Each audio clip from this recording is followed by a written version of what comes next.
Michelle Judge, Senior Director of Clinical Services for Emdeon, and going to walk through the EHR Lite product today. We're starting in the patient chart. It's the really the heart and soul of the EMR Lite. It's the patient-centric view for the practice. As we kind of go through, we're going to do a quick lab order.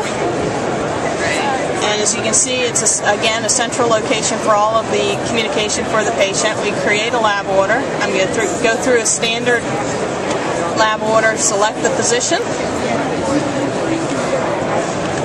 fill in just a couple of fields, and this lab order is broken down into two major components. It's the demographic information that the laboratory needs to perform the tests, as well as we go to the next screen, it's the clinical portion of the application. This entire page is customized per practice.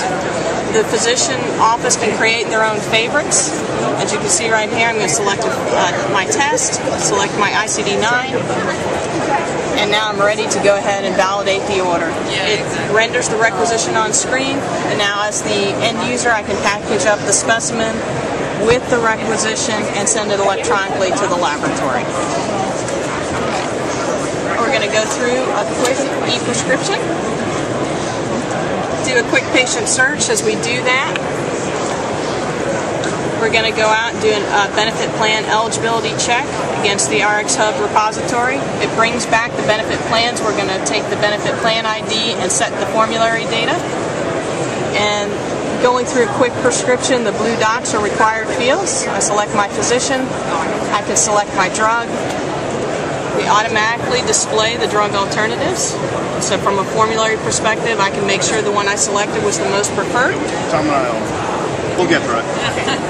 I can select the SIG, and it's a favorite, and so as you can see, because it was a favorite, it filled in the rest of the prescription for me, and now I'm ready to really issue the prescription. I can look at copay information at the bottom. Yeah, I did. And we're ready to go ahead and view the DUR warnings that were run behind the scenes. It shows red warnings, critical warnings, allergies typically, and then duplicate therapy and therapeutic class. I've reviewed and returned, and now I can go ahead and issue the prescription. Now it's packaged up and it's sent on the way to the pharmacy. If I want to quickly go back to that patient chart, I can hit RX history. And now again, I'm back in the patient-centric view, and I am at the active medications. From this viewpoint, I can do a number of different things. I can quickly renew one of the prescriptions. I can void it. I can discontinue it. I can look at external drug history, which gives me a viewpoint into prescriptions that were created outside of my practice, as well as the ones that I may have prescribed or another physician within my practice.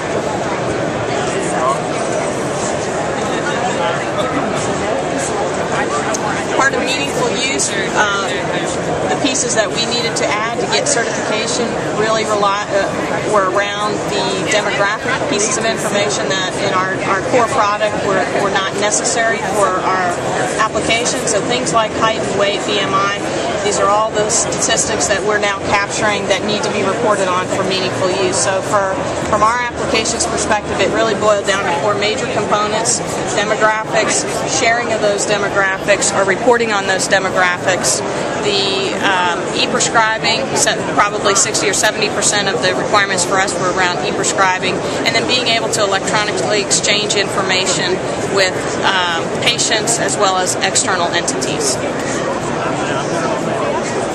And I'm just going to show you a quick view into the continuity of care record, which can be shared again amongst other physicians that are in our network very easily, like an email, as well as through a portal view for the patient. So this document contains all the clinical data about that particular patient.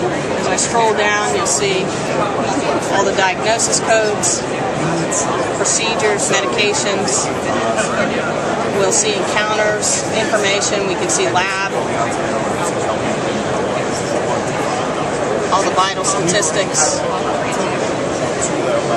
and finally the lab data. And again, this document can be shared easily. We go to the visits and summary screen. It's as simple as selecting what type of document you'd like to share, saying I'd like to share it to the patient, and generate the report, and it automatically sends a copy of that continuity of care record to the patient portal, and the patient will have access at that point to log on, print that document, save it, or just view it online.